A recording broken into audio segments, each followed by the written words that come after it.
নহমদহু নুছল্লি আলা ৰসুলিহিল কাৰিম আম্মা বাদ।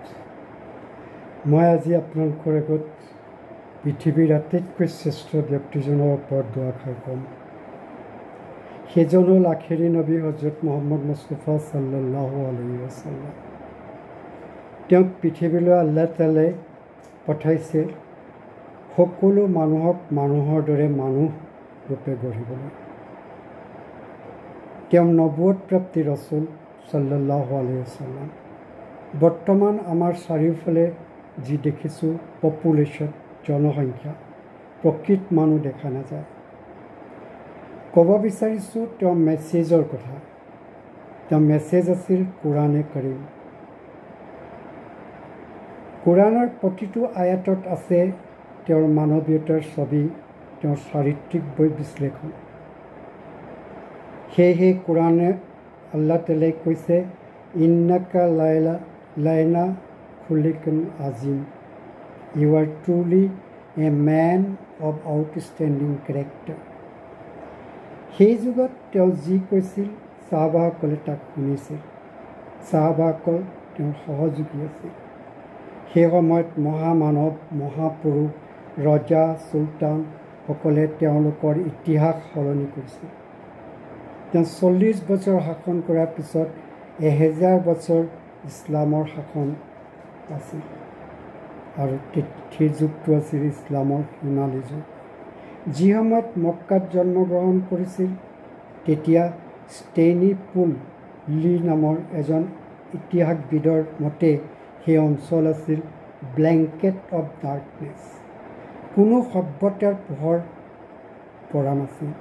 Alexander the গ্ৰেটে সেই অঞ্চল অভিযান চলোৱাৰ কথা আছিল যদিও শেষত তেওঁ এই অভিযান বাদ দিলে।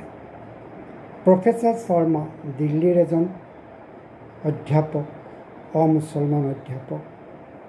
তেওঁ লিখা কিতাপ প্ৰফেট অৱ ইছলামত উল্লেখ কৰিছিল যে তেওঁ ৰাছুলুল্লাহ সাল্লাল্লাহু আলাইহি ওয়াসাল্লামে ৰাতিৰ আহাৰ নাখাইছিল, বোকাটো আছিল, অৰ্ধ বোকাটো আছিল। তেওঁ যেতিয়া ৰাতি নামাজ পঢ়ি কন্দা কটা কৰিছিল তাক বইলিং ৱাটাৰৰ লগত তুলনা কৰিছিল। তেওঁ হেড অৱ দ্য ষ্টেট আছিল। একোৰে অভাৱ নাছিল তেতিয়া তেখেতৰ। পৰ্যাপ্ত পৰিমাণে সকলো থকাৰ স্বত্তেও মৃত্যুৰ সময়ত ঘৰত লেম্প চাকি জ্বলাবলৈ তেল কিনাৰ পইচা নাছিল। যিজনে সমগ্ৰ বিশ্বত জ্ঞানৰ পোহৰ বিলাইছিল কিন্তু তেল কিনি নিজ ঘৰ পোহৰাবলৈ পইচা নাছিল, সেইজনেই হ'ল হজৰত মুহাম্মদ মুস্তাফা সাল্লাল্লাহু আলাইহি ওয়াসাল্লাম। তেওঁৰ জীৱনটো আছিল অতি বেদনাদায়ক। জন্মৰ আগতে বাপেক ঢুকায়, তেওঁৰ 6 বছৰ বয়সতে তেওঁৰ মাক ঢুকায়। তেওঁ জীৱিত কালতে তেওঁৰ পত্নী খাদিজাতুল তাহিৰা ঢুকায়। কি যে বেদনাদায়ক। তেওঁৰ ডাঙৰ পুত্ৰ ইব্ৰাহিম ঢুকায়, ছোৱালীও ঢুকায় আৰু এটা ল'ৰাও ঢুকায়। ইমান যে বেদনাদায়ক। ইয়াৰ কাৰণ হ'ল যাতে তেওঁ সকলোৰে দুখ কষ্ট উপলব্ধি কৰিব পাৰে। সেই প্লান আৰু প্ৰগ্ৰেম লৈ আল্লাহ ৰচুলে তেওঁক এনেধৰণৰ বেদনাদায়ক জীৱন দান দিছিল। কাৰণ সেই সময়ত তেওঁক আমি চাওঁ যদি দেখোঁ যে বিৰোধীয়ে কৈছিল তেওঁৰ কোনো উত্তৰাধিকাৰী নাই, নেজ কটা। তেনেতে নাজিল হৈছিল বিস্মিল্লাহিৰ ৰহমানিৰ ৰহিম, ইন্না আতৈনা কাল কাউচাৰ ফছল্লি লিৰাব্বিকা ৱানহাৰ, ইন্না আতৈনা কাল কাউচাৰ। Indeed, we have granted you, O Prophet, abundant goodness. Here হ'ল কৌশৰ। কৌশৰ কি? A heavenly river as well as other favors in both worlds. প্ৰতিজন বেহেস্তিক ৰচুল পাক সাল্লাল্লাহু আলাইহি ওয়াসাল্লামে কৌশৰৰ পানী পান কৰাব। এই আয়াতৰ শেষত কৈছে ইন্না সানিয়াকা হুৱাল আবতাৰ, only the one who hates you is truly cut off from any problem. চাওক, সেই সময়ত আৰম্ভণিতে আৰু শেষলৈকে, আনকি আমাৰ সময়তো অথচ কিয়ামতৰ আগলৈকে এই বিৰোধীসকল নিজেই হৈ পৰিব নেজ কটা, সিহঁতৰ কোনো চিনচাপ নোহোৱা হৈ যাব। আন এটি ৰচুল পাক সাল্লাল্লাহু আলাইহি ওয়াসাল্লামৰ নাম আমি আজানত নামাজৰ আত্তাহিয়াতুত পঢ়োঁতে বেছি লওঁ। 24 ঘণ্টাত আজান হয় আৰু সেই 24 ঘণ্টাতে তেওঁৰ নামো লোৱা হয়। নামাজ পঢ়োঁ 5 ওয়াক্ত নামাজতে তেওঁৰ নাম লোৱা হয়। পৃথিৱীৰ বহুতো মানুহ আছে নামৰ আগত মুহাম্মদ লিখে। দেখা যায় এজন ব্যক্তিৰ নাম পৃথিৱীত ইমান বেছি লোৱা হয়, আন কোনো ব্যক্তিৰ নাম এনেদৰে হোৱাৰ কোনো নজিৰ নাই। তেওঁক লৈ কৰা উপহাসৰ বাবে যে কঠোৰ শাস্তি আছে তাৰ উদাহৰণ কোৰাণে কাৰিমত উল্লেখ আছে। চমুকৈ ইয়াক আপোনালোকক মনত পেলাই দিব বিচাৰিছোঁ। সেয়া হ'ল লাহাব, তেওঁৰ চাচায়েক, তেওঁৰ পুতেক লাহাবৰ পুতেক উতবা আৰু তেওঁৰ পত্নী উম্মে জামিল। এবাৰ আল্লাহ ৰাছুলে চাফা পাহাৰত কুৰেশ্বসকলক গোট খাবলৈ আমন্ত্ৰণ জনালে। মই হজৰত মুহাম্মদ মুস্তাফা সাল্লাল্লাহু আলাইহি ওয়াসাল্লামে যদি কওঁ তোমালোকৰ সন্মুখত ভয়ানক বিপদ আছে, তোমালোকে মোৰ কথা মানিবানে? সকলোৱে ক'লে মানিম, কাৰণ তুমি কেতিয়াও মিছা কথা কোৱা নাই। সেই সময়তে আবু লাহাবে ক'লে তোমাৰ ধ্বংস হওক। ইয়াকে ক'বলৈ আমাক মাতিছিলা? শিল এটা উঠাই নিক্ষেপ কৰিব ল'লে। তেনেকুৱাতে নাজিল হ'ল তাব্বাত আদা আবি লাহাব। আল্লাহে ক'লে তোমাৰ হাত ধ্বংস হওক। লাহাবে ক'লে তোমাৰ ধ্বংস হওক, কিন্তু আল্লাহে কৈছে তোমাৰ দুখন হাত ধ্বংস হওক। Make the hands of Abu Lahab perish. Abu লাহাবৰ দুখন হাত ধ্বংস হওক। এই আয়াতে নাজিল হোৱাৰ পিছত তেওঁ 10 বছৰ জীয়াই আছিল। তাৰপিছত তেওঁ কৰুণ মৃত্যু হয়।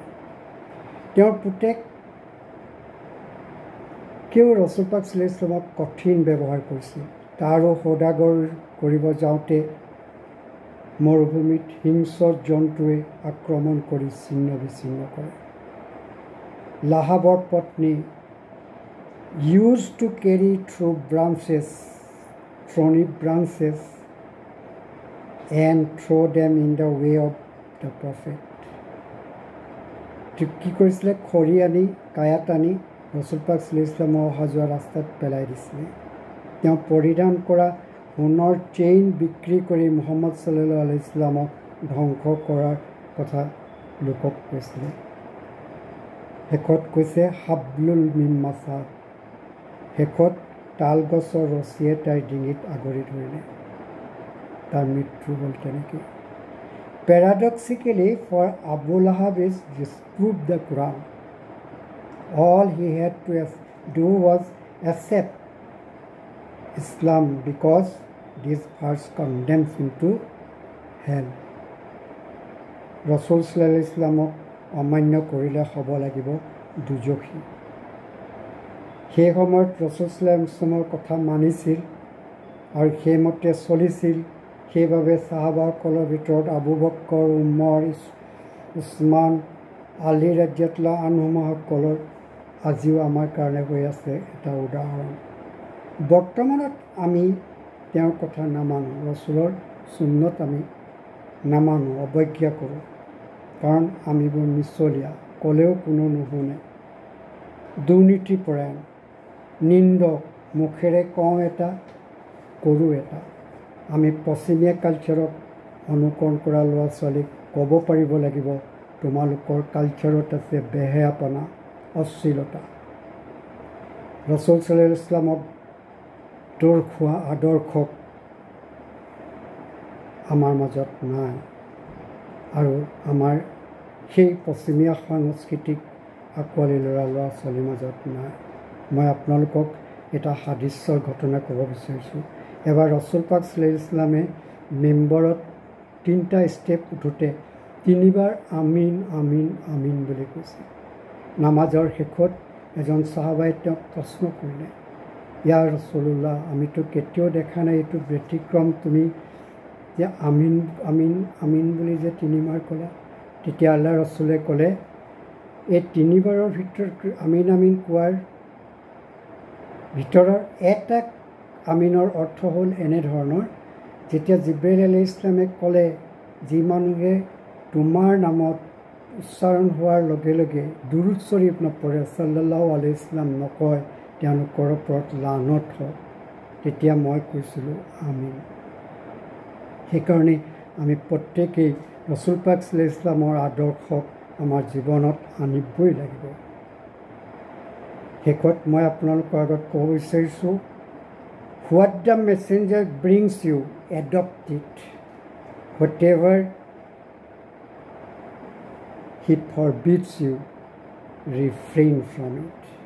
ৰছুল পাক সাল্লাল্লাহু আলাইহি ওয়াসাল্লামে যি আমালে আনিছে তাক আমি সংগ্ৰহণ কৰা উচিত, আৰু যিবিলাক মনা কৰিছে তাৰ পৰা আমি আঁতৰি থকা উচিত। ছাবস্ক্ৰাইব কৰি উৎসাহিত কৰিব বুলি আশা কৰিলোঁ। ওয়া মা বালাগাল মুবিন।